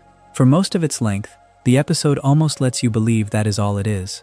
What happens inside Pillow World is stranger and sadder than the frame suggests. Finn does not merely visit, he stays. He lives out an entire lifetime there, and the episode has the patience to let that lifetime accumulate. He grows old, he marries, he has children, and those children grow, and the years keep moving in the calm way years move when no one is stopping them. By the end of his time in that world, Finn is an old man, and then he dies of old age, having spent what feels, to him, like every day he was ever going to have. Consider the weight of that inside a program made, at least in part, for children. A full human life, from marriage to grandchildren to death, folded into the space of a single quarter hour, treated not as tragedy, but simply as what happened. And then the episode does the thing that concerns this chapter. Finn's spirit begins its journey back. It has to travel out of Pillow World and return to the boy who fell through the cushion, and along that return it passes through the open mouth of a giant creature, across its tongue, and the creature has 4 eyes. If you watched Puhoi when it first aired, you had no reason to hold on to that image. The image is brief and dreamlike, and it does not announce itself. Yet that 4-eyed thing is the first appearance in the entire series of the character who would eventually be identified as Golb, and Golb is the antagonist the whole show finally arrives at, years later, in its finale. Consider the strangeness of that placement for a moment. The show's ultimate cosmic threat, the entity the story spends its last hours confronting, is introduced not in a moment of danger, not with music or menace, but as scenery on the way out of a dream about pillows. It is glimpsed inside the return trip of a spirit that is not even supposed to remember any of this. That is the kind of seeding that only reveals itself in reverse, once you already know what you are looking for. On a first pass, it is nothing. On a second pass, after the ending exists, it becomes one of the earliest threads the series ever laid down toward that ending. The detail that makes Puhoi essential, rather than simply odd, is what happens to Finn's memory. When he comes back, he has forgotten the whole thing. The entire lifetime, the marriage, the children, the old age, the death, all of it slips away from him, the way a dream slips away from a person the moment they wake. He does not carry it. He cannot tell anyone. The experience was total, and then it was gone, leaving no trace he can point to. This is the chapter's real subject, the way a person's memories can be altered by an experience they are then denied the ability to hold. Finn passed within inches of the creature that would end the world he knows, and he was not permitted to keep the memory of having seen it. There is something almost merciful and almost cruel about that arrangement, and the show does not resolve which.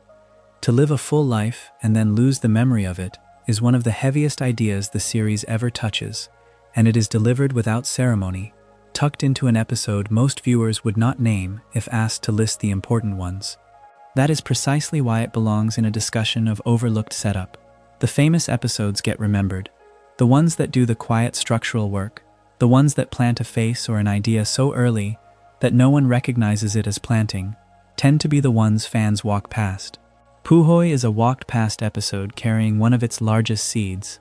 To understand how large, you have to look forward, past this episode, to the machinery it helped prepare. Much later, in Season 9, Adventure Time introduces a character named Fern. Fern arrives in the Season 9 premiere, the episode called 2 Swords. And Fern is a grass and vine duplicate of Finn, a version of Finn grown from other material, wearing his shape and carrying pieces of who he is.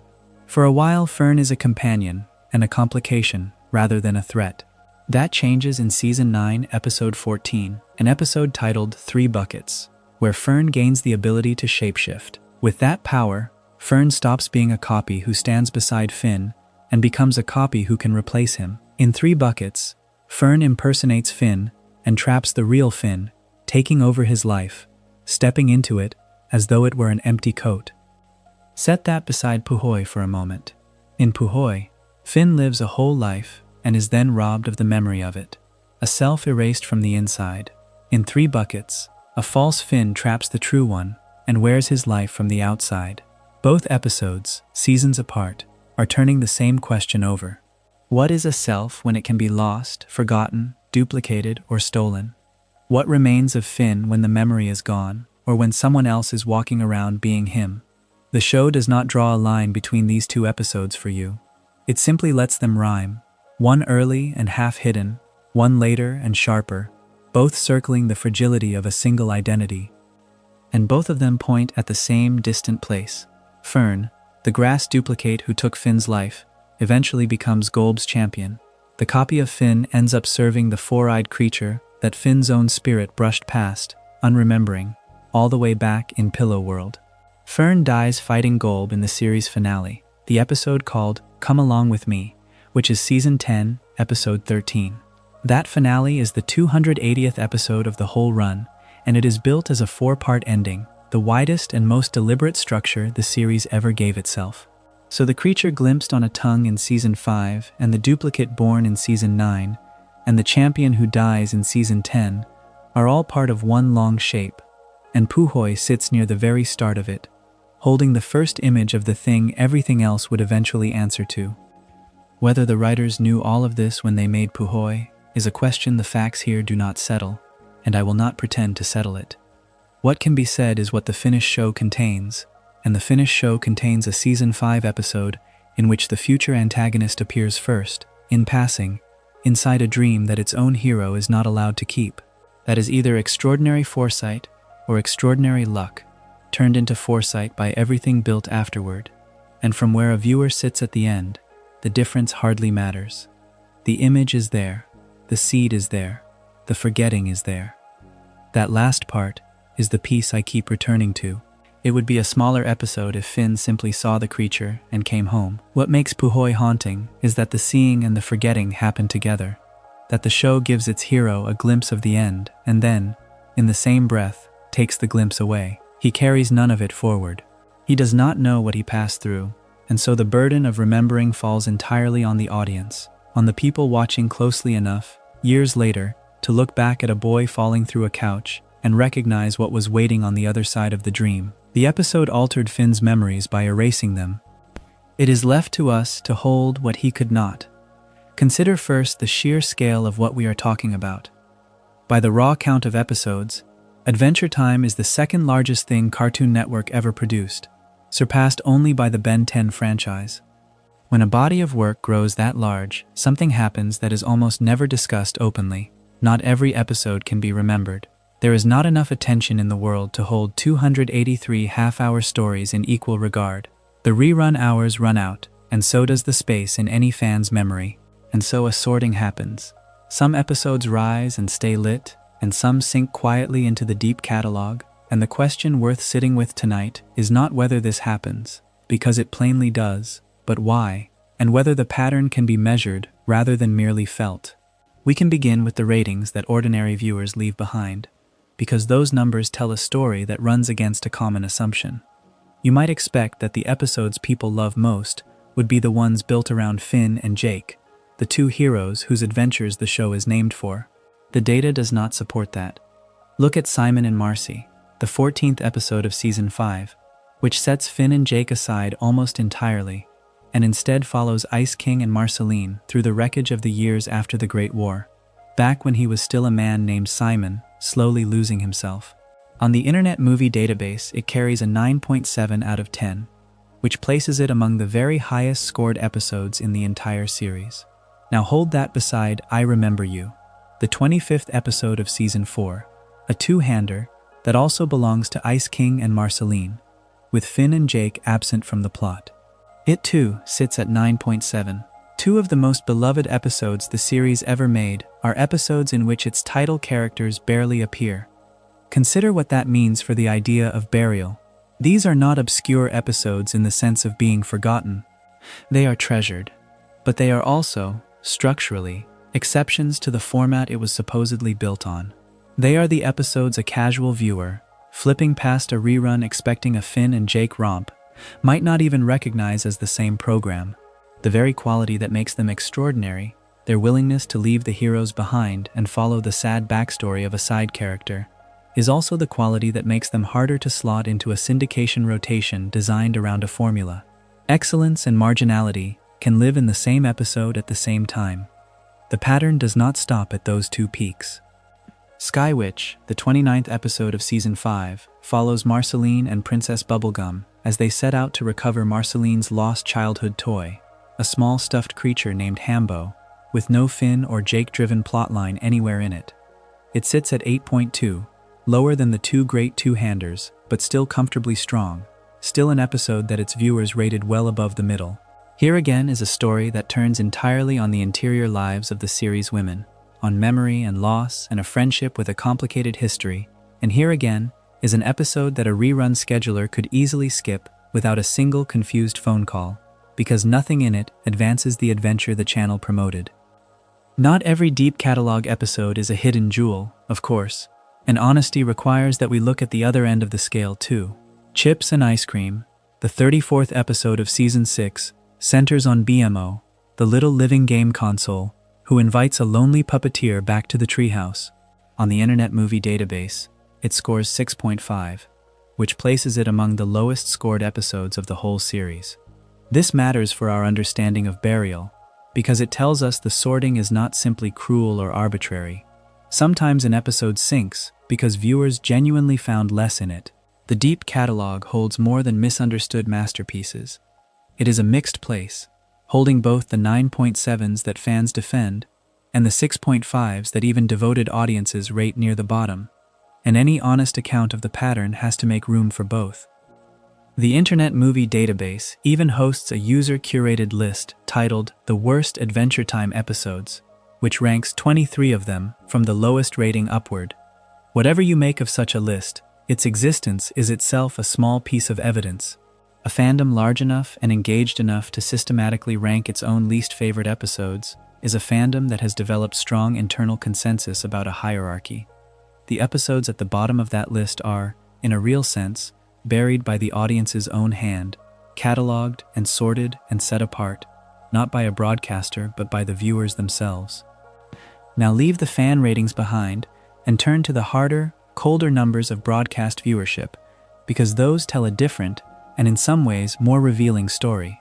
The single highest viewership episode of the entire series was Burning Low from Season 4, which drew 3.504 million United States viewers when it first aired on the 30th of July 2012. That is the peak. That is the summer when the largest audience the show would ever gather sat down together to watch.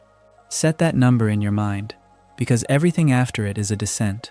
When the series finale, Come Along With Me, aired on the 3rd of September 2018, it drew 921,000 United States viewers and a rating of 0.25 among adults 18 to 49. The program ended in front of roughly a quarter of the audience it commanded at its height. The finale was not a failure. It was simply airing into a world that had moved on, 6 years past the summer peak, and the raw numbers make that migration impossible to miss. But viewership numbers require care, because a low number does not always mean a low-quality episode or even a small underlying audience. Sometimes it means something far more mundane.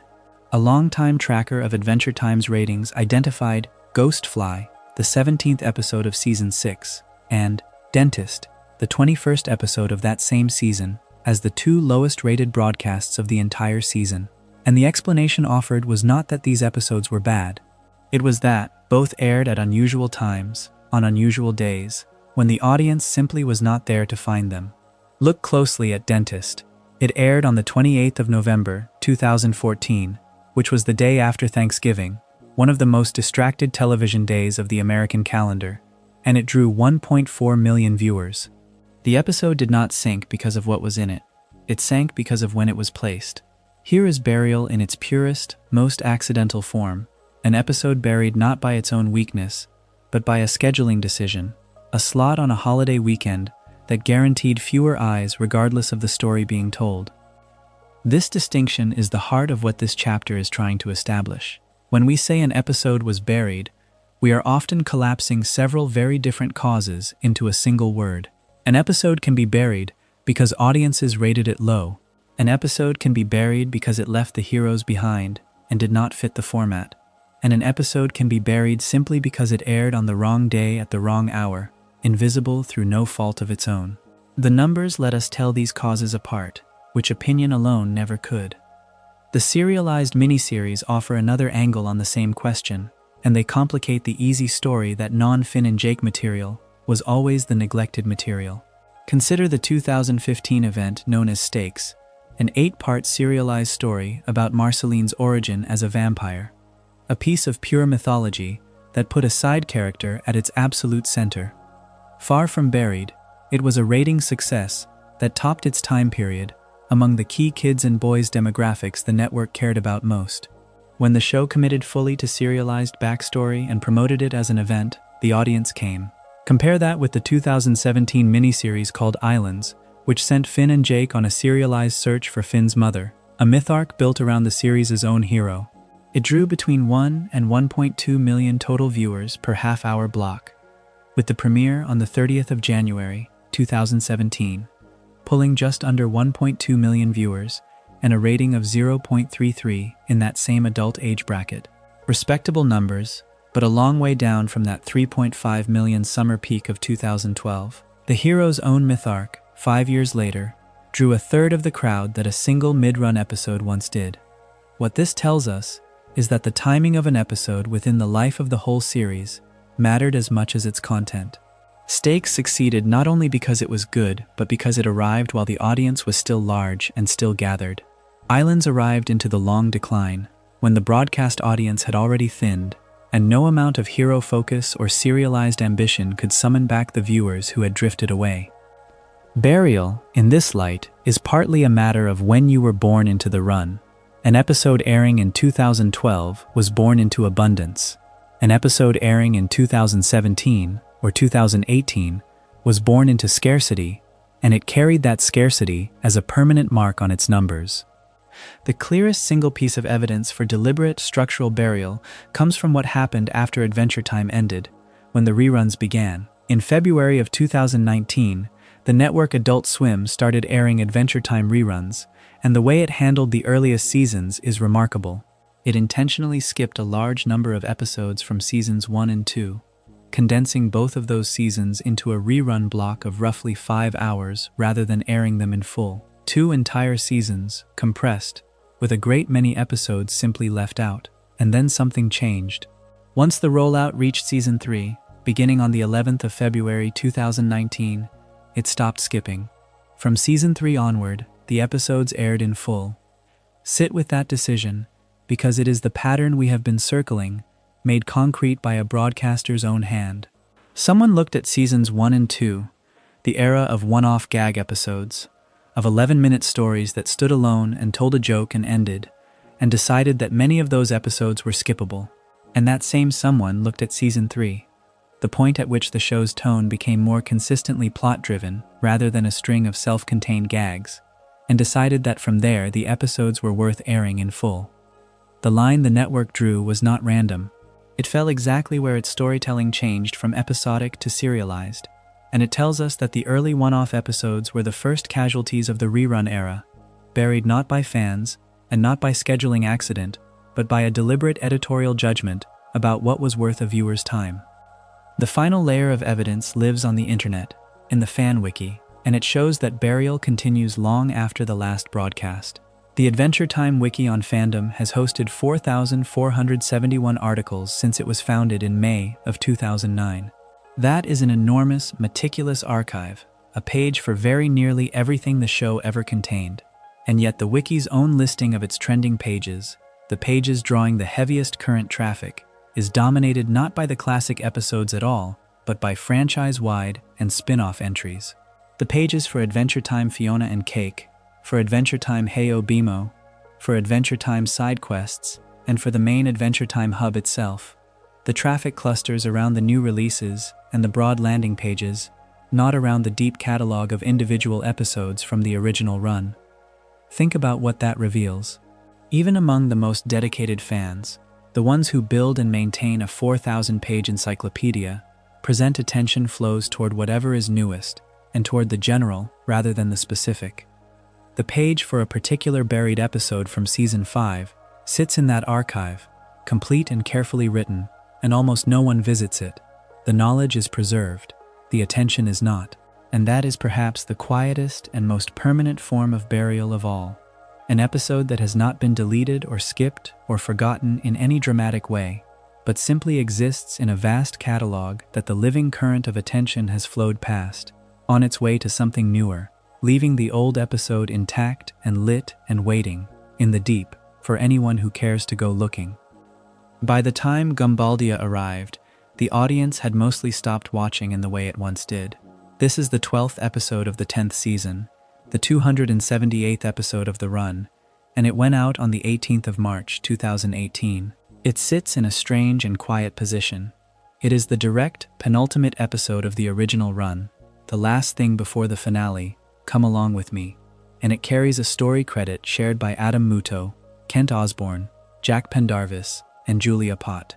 4 writers on the second-to-last chapter of a decade-long show, and yet the fandom's great attention had already drifted elsewhere, toward the edges of the mythology, toward the spin-offs and the lore threads that felt more collectible than a straightforward march to war. What got lost in that drift was one of its clearest pieces of political writing. Consider what actually happens here. Princess Bubblegum conducts a covert reconnaissance mission into her uncle Gumbald's city-state of Gumbaldia. She goes in unseen, and she comes back with confirmation of the thing she suspected, which is that Gumbald is secretly building up an army. That is the reconnaissance. That is the spy work. And the episode frames it importantly as her mission, her intelligence operation, her decision to slip across a border and count the soldiers of a neighboring power. Bubblegum has always been the ruler who watches, who plans, who prepares in advance for the disaster she has decided is coming. Here that instinct is given a shape you can name. She is a head of state, gathering evidence to justify a war she already half expects to fight. While she does this, Finn and Jake go the other way. They travel to Gumbaldia as ambassadors of the Candy Kingdom, and the word ambassador is doing real work in this episode. They are not going in as heroes to punch a villain. They are going in as diplomats, in a last-ditch attempt to prevent a war, which means the series has reclassified its 2 leads. For most of the series, Finn and Jake are the sword and the shapeshifter, the ones who arrive to end a fight. In Gumbaldia, they are sent to stop one before it starts, and that reassignment tells you how the story has grown up around them. The stakes are no longer a monster in a dungeon. The stakes are 2 governments deciding whether their citizens will die. The peace attempt itself is where the episode reveals its sense of humor and its sadness at the same time. Aunt Lolly has a plan. Her plan is to splash Finn and Jake with something called Dum Dum Juice and then have them hug Princess Bubblegum. That is the whole of it, a chemical that dulls the mind, applied to the ambassadors, followed by an embrace, as if reconciliation could be manufactured by force and applied like paint. It does not work. Gumbald states, plainly, that the plan failed. And think about what that failure means inside the logic of this world. Lolly reaches for a shortcut to peace, a way to skip the hard negotiation and simply chemically induce goodwill, and the episode refuses to let it succeed. Peace is not something you can splash onto people. It has to be chosen, and nobody in Gumbaldia is choosing it. So Gumbald reaches for his other option. He declares, in his own words, it's Gum War, and he unveils what he calls his Plan B. The Plan B is a group of assembled villains he names the Legion of Candy Kingdom Haters, and the roster is a kind of dark reunion. It gathers Ricardio and Bandit Princess, Samantha and Peacemaster, Meow and Pete Sassafras, Ash and Sir Slicer, Scorcher and the Green Knight, and, standing among them, a confused Ice King. Every one of these figures is a returning antagonist, someone Finn and Jake or the Candy Kingdom wronged or defeated or angered at some earlier point in the series. Gumbald has done something a careful strategist does. He has looked at 10 seasons of accumulated grievance and organized it. He has taken all the loose resentment the heroes generated over the years and pointed it in a single direction. The presence of the Ice King inside that legion, described as confused, is the detail that keeps the whole thing from becoming a simple parade of bad guys. Here is a character the show spent years teaching us to pity rather than fear, a man who lost his mind and his memory to a cursed crown, and now he stands in an army of haters, apparently not certain why he is there. That confusion is the humane thread running through Gumbald's cold arithmetic.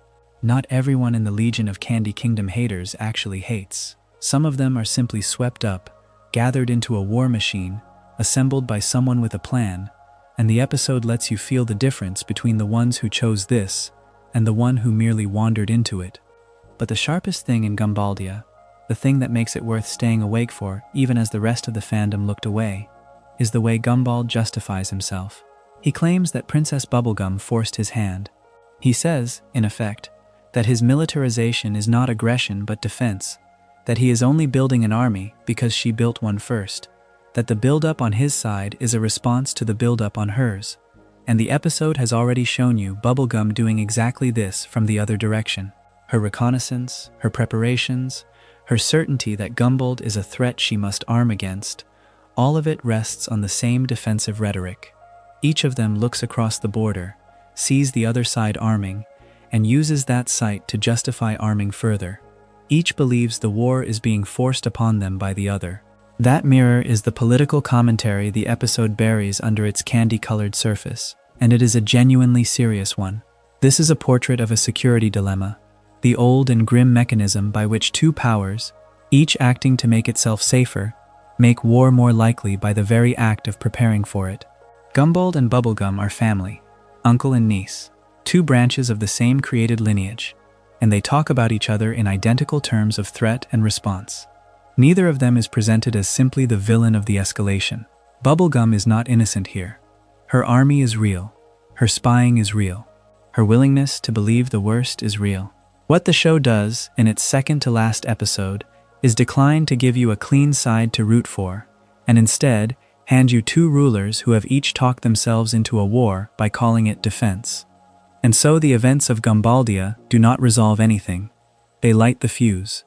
This is the episode that directly kicks off the Great Gum War, the central conflict that the finale, Come Along With Me, will have to resolve. Everything the finale spends its runtime trying to stop begins here, in this penultimate chapter, with a failed hug and a declaration of war and a legion of the resentful assembled under a banner of grievance. The war does not arrive from outside the story as some cosmic threat. It grows out of the ordinary machinery of statecraft, out of spying and arming, and the language leaders use to make their own aggression sound like caution. There is a real irony in how little this landed at the time. The show was ending, the audience's eyes had moved to the iceberg of obscure lore and the questions at the margins, and one of the most pointed things Adventure Time ever said about power and war went out in the quiet slot before the finale, half noticed. Gumbald gets his war, Bubblegum gets the confirmation she went looking for, and the two of them, uncle and niece, each certain the other started it, walk into a conflict that the series will spend its final chapter trying to talk them out of. If you have ever wondered whether a candy-colored cartoon could hold a clear-eyed picture of how nations lie to themselves on the way to war, Gumbaldia is the episode that quietly and almost unnoticed does exactly that. Here is the closing.